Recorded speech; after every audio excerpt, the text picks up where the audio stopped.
As the general manager, I oversee one of our theaters at the Center Theater Group named the Kirk Douglas Theater. A big part of general management would be logistics. We kind of oversee all of the ins and outs having to do with the play.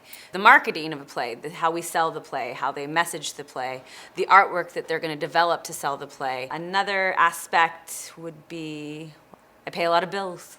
So we say, oh, we know it's 7 actors, 1 director, a playwright. The set we think will cost about this much. We think the props will cost this much, costumes, and we budget it. Then, as we work on the play, we adjust everything and figure out where we've been right, where we've been wrong, and try and do our best to stay within budget. And so really, it's not the creative side, but it's everything else that supports the play in getting it onto stage. Even in high school, I was interested in how a play was produced. I'd loved to read programs when I'd go see theater and look at all the different jobs. Because I think even then I knew, well, maybe being an actor could be a hard thing to do, but there are so many other jobs in the theater, and what do those people do, and how does this play get on the stage? So about 2 years into my time in college, I kind of shifted gears and went into what they call arts administration or arts management, and I produced some of the plays at my college.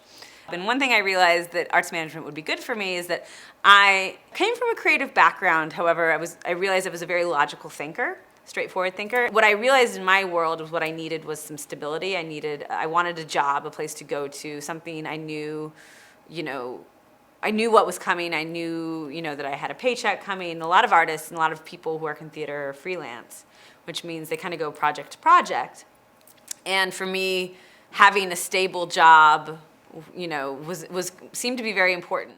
So some of the skills that are needed for my job would be good communication skills, good multitasking, patience, attention to detail, flexibility, some basic math skills. I never thought I was going to have to use math, and I use it way more than I ever thought I would.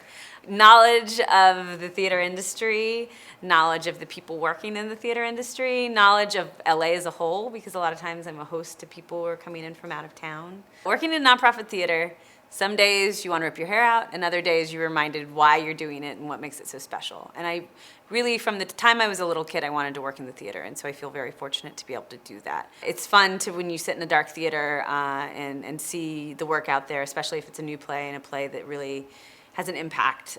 It feels great. I am proud that I do something that can be enjoyed by so many people.